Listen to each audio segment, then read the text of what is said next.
Hi guys! Umaga na naman, kaya nagtimpla na naman tayo ng coffee with a little bit of sugar. Tapos, ang ipapartner ko nga dito ay itong Skyflakes Fit Oat Fiber. Ayan, may kasamang oat fiber. At itong tinapay nga na to ay medyo matabang lang at medyo maalat lang ng konti. Oo, wala rin siyang tamis na or wala ka rin tamis na malalasahan dito. Kaya pwedeng-pwede nga natin ito isabay sa ating mga diet. Tapos, sa agahan ay itong itlog nga ang iluluto ko. Pwede nyo nga sundan itong mga ginagawa ko guys para dun sa mga wala pang idea kung paano nga ba magsimula, magbawas ng timbang. Kasi lahat ng mga isi-share ko dito ay ito yung mga na-experience ko na talagang umeffect sa akin.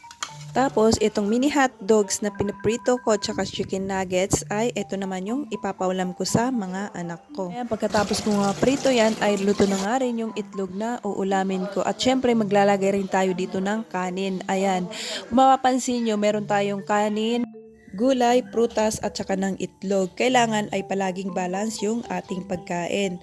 Kung meron tayong gulay, meron ding itlog, at meron ding kanin syempre. Pero konti lang yung kanin na ilalagay natin.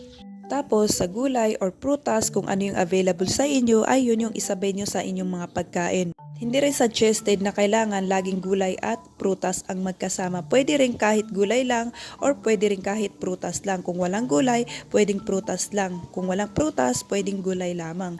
Basta make sure palagi tayong may protein gaya ng itlog. So, kailangan talaga bantayan muna natin yung mga kinakain natin at iwasan yung mga ganitong klase ng pagkain, fried rice at pritong isda during our calorie deficit.